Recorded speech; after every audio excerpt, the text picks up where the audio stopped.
Assalamualaikum warahmatullahi wabarakatuh. Saya Lufi Karimah, nomor induk mahasiswa 200341617201. Saya Muhammad Farhan Sidik Abdillah, NIM 2003461617279. Saya Nahida Adila Farasia, nomor induk mahasiswa 200341617301. Kami dari kelompok 10 mata kuliah Fisika untuk Biologi. Dalam video ini, kami akan membahas materi tentang cahaya dan kaitannya dengan biologi. Yuk simak videonya. Sifat-sifat cahaya. Yang pertama, merupakan bagian dari gelombang elektromagnetik yang memiliki kecepatan 3 kali 10 pangkat 8 meter per second yang sama dalam ruang vakum. Yang kedua, terdiri dari merah, jingga, kuning, hijau, biru, nila, dan ungu dengan panjang gelombang mulai dari 400 nanometer sampai 700 nanometer. Yang ketiga, antara frekuensi, panjang gelombang, dan kecepatan terdapat hubungan persamaan C sama dengan lambda kali F. Yang keempat, menurut Planck, cahaya terdiri dari paket-paket energi yang disebut foton, yang masing-masing berenergi E sama dengan H kali F, di mana H sama dengan 6,025 kali 10 pangkat min 34 Joule second, disebut konstanta Planck. Yang kelima, dualisme gelombang partikel. Yang keenam, sebagai gelombang, cahaya dapat dipantulkan atau refleksi, dibiaskan atau refraksi, difokuskan oleh lensa, dikutupkan atau polarisasi, dilenturkan atau difraksi, perpaduan atau interferensi, dan lain sebagainya. Yang ketujuh, sebagai partikel, cahaya dapat mengalami efek Compton atau tumbukan foton dan elektron, dan efek fotolistrik atau foton menumbuk permukaan suatu bahan sehingga dapat mengeluarkan dan menggerakkan elektron dari bahan itu. Yang kedelapan, rambatan gelombang cahaya merupakan garis lurus. Yang kesembilan, gerakan gelombang cahaya akan lebih sederhana bila digambarkan sebagai sinar yang dibentuk oleh muka-muka gelombang. Setelah kita mengetahui tentang sifat-sifat cahaya, mari kita cari tahu tentang indeks bias cahaya. Dalam ruang hampa, komponen-komponen cahaya memiliki kecepatan sama, yaitu C sama dengan 3 kali 10 pangkat 8 meter per second, meskipun frekuensi dan panjang gelombangnya berbeda-beda. Sedangkan, bila cahaya merambat dalam suatu medium, maka ia akan memiliki kecepatan V yang lebih kecil dari C. Hal ini terjadi karena terdapat perubahan panjang gelombangnya, sedangkan frekuensinya yang tetap.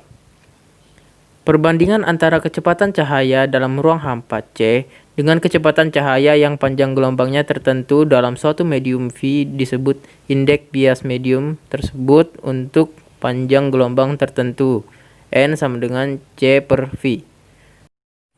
Sekarang mari kita bahas tentang masalah pembiasan cahaya. Pembiasan cahaya adalah peristiwa penyimpangan atau pembelokan cahaya karena melalui dua medium yang berbeda kerapatannya. Arah pembiasan cahaya dibedakan menjadi dua macam, yaitu yang pertama, mendekati garis normal, yang kedua, menjauhi garis normal. Yang pertama, mendekati garis normal. Cahaya dibiaskan mendekati garis normal jika cahaya merambat dari medium optik kurang rapat ke medium optik lebih rapat. Contohnya, cahaya merambat dari udara ke dalam air. Yang kedua yaitu menjauhi garis normal. Cahaya dibiaskan melalui garis normal jika cahaya merambat dari medium optik lebih rapat ke medium optik kurang rapat. Contohnya yaitu cahaya merambat dari dalam air ke udara. Lalu, apa sih syarat terjadinya pembiasan? Yang pertama, syarat terjadinya pembiasan yaitu cahaya melalui dua medium yang berbeda kerapatan optiknya. Yang kedua, cahaya datang tidak tegak lurus terhadap bidang batas atau sudut datang lebih kecil dari 90 derajat. Setelah mengetahui materi singkat tentang cahaya, mari kita simak keterkaitan cahaya dengan biologi. Yang pertama, proses fotosintesis pada tumbuhan. Tumbuhan memiliki sifat autotrof yang artinya dapat mensintesis makanan sendiri dari senyawa anorganik. Tumbuhan menggunakan karbon dioksida dan air untuk menghasilkan gula dan oksigen yang diperlukan sebagai makanannya. Energi untuk menjalankan proses ini berasal dari fotosintesis. Di dalam daun, cahaya akan diserap oleh molekul klorofil untuk dikumpulkan pada pusat-pusat reaksi. Tumbuhan memiliki dua jenis pigmen yang berfungsi aktif sebagai pusat reaksi atau fotosistem, yaitu fotosistem 1 dan fotosistem 2. Fotosistem 1 terdiri dari molekul klorofil yang menyerap cahaya dengan panjang gelombang 700 nanometer, sedangkan fotosistem 2 680 nanometer. Kedua fotosistem ini akan bekerja secara simultan dalam fotosintesis, seperti dua baterai dalam senter yang bekerja saling memperkuat. Fotosintesis dimulai ketika cahaya mengionisasi molekul klorofil pada fotosistem 2, membuatnya melepas elektron yang akan ditransfer sepanjang rantai transport elektron. Energi dari elektron ini digunakan untuk fotofosforilasi yang menghasilkan ATP, satuan pertukaran energi dalam sel. Reaksi ini menyebabkan fotosistem 2 menghasilkan defisit atau kekurangan elektron yang harus segera diganti. Pada tumbuhan dan alga, kekurangan elektron ini dipenuhi oleh elektron dari hasil ionisasi air yang terjadi bersamaan dengan ionisasi klorofil. Hasil ionisasi air ini adalah elektron dan oksigen. Kedua, proses melihat. Agar sinar yang dipantulkan objek dapat dilihat sebagai warna, sinar itu harus mencapai mata. Keberadaan mata saja tidak cukup.